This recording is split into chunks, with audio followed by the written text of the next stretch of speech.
of Dacer and the other one for the murder of his driver, Corbito. 9 na taon matapos ang pagpaslang sa PR man na si Salvador Bubi Dacer at sa kanyang driver na si Emmanuel Corbito, sinampahan na ng Department of Justice ng kasong murder si Senador Panfilo Lacson. Si Lacson ang hepe ng Presidential Anti-Organized Crime Task Force o PAOK-TF nang dukutin sina Dacer noong November 2000. Ayon kay Senior State Prosecutor Peter Ong, malaking bagay raw ang sinumpaang salaysay ni dating Police Senior Superintendent Cesar Mancao noong February 2009 sa Florida sa Amerika. Dito ay kunento ni Mancao na habang sakay raw sila ng kotse papuntang Green Hills, narinig niya raw mismo na inutusan umano ni Lacson si Michael Ray Aquino na dispatchahin na si Reynaldo Beroya, kilalang kaaway ni Lacson. Pero sagot daw noon ni Aquino kay Lacson, uunahin daw niya si Delta na kinaiinisan daw ng isang bigote. Ang Deltang tinutukoy raw ni Aquino ay walang iba kundi si Dacer at ang bigote si dating Pangulong Joseph Estrada raw. Pero malinaw raw ang utos umano ni Lacson kay Aquino. Pagsabay na ang dalawa at tingnan na lang daw kung sino ang mauuna. Yan lang ang bagong dumating, this time implicating him. With regard to the testimony that he was in the US, if you look at the affidavit of Mancao, if you look at the affidavit of Senator Lacson, they left September 4 or September 7. They came back September 14, year 2000 to attend the UN summit. Sabi niya October yan. Or somewhere from the middle of September up to early October. Sabi ni Justice Secretary Agnes Stevanadera, wala raw makukuhang pribilehiyo tulad ng bail si Lacson, lalo pat mabigat ang ikinaso sa kanya. Sabi naman ng kampo ni Lacson, di raw nababahala ang senador sa kaso. Yung motion for judicial determination, sinasabi po namin, hiniling namin sa korte na sana tignan muli ng korte yung finding and determination ng probable cause ng DOJ. Para sa unang balita, Connie Sison reporting. Team Pacquiao ikinakasana ang laban ng babasang kamao kontra sa Israeli boxer na si Yuri Foreman. Kasunod yan ang pagkasila sa laban ni Pacman at Floyd Mayweather Jr. Darito ang report ni Chino Trinidad. Next question.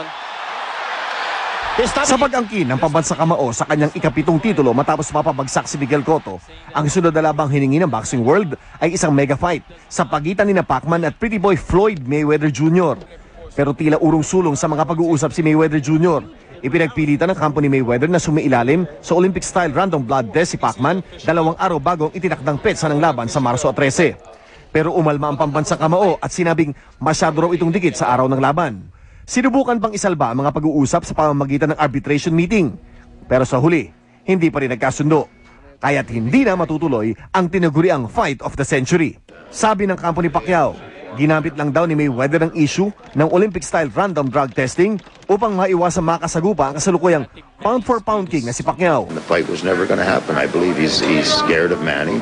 Ngayong wala na sa listahan si Mayweather, nakatuon ang atensyon ng Team Pacquiao sa makakalaban ni Manny sa Marso.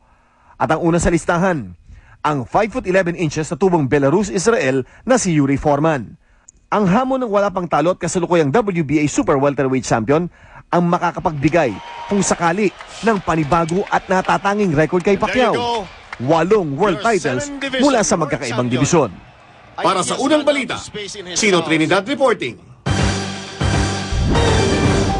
Samantala bubuo ang DOTC ng task force na susuri sa safety standards dahil pinatutupad ng mga shipping companies kasunod ng disgrasya sa karagatan itong holiday season. At kaunti na balitang yan, makakusap natin si Undersecretary Thompson Ladyon ng DOTC. Yusek, good morning. Magandang umaga sa iyo, kasamang Igan at buhay po. Opo. Ba't kailangan pa ng task force, Yusek? Hindi ba sapat yung ibang mga line agency ng DOTC? Tama po yun, ngunit sa pagpupulong sa mga stakeholders ng isang araw at sa aming Blue Ribbon Committee kahapon sa committee ni Senator Gordon,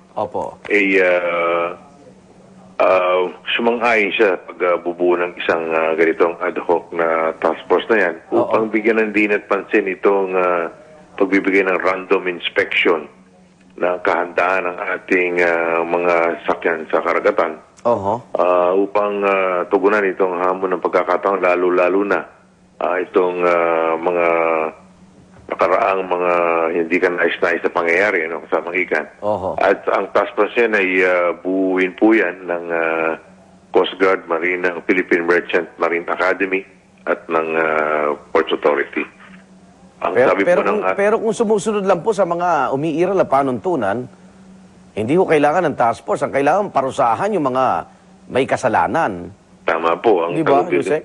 Tama po yan, kasama ikan. At ang gusto mo ng ating kalihim at ng butihing Senator Gordon, Oo. yung agarang at any one time, pagka sinampahan yung mga barkong yan, yung kumpanya ng mga shipping companies yan, nasa safety standard sila, kaagad ng international safety management standard at ang kanilang pinaiiral. Ano to, may dagdag na budget na naman yung task force o wala naman po? Wala naman po at under the... Dagdag kasi po, trabaho.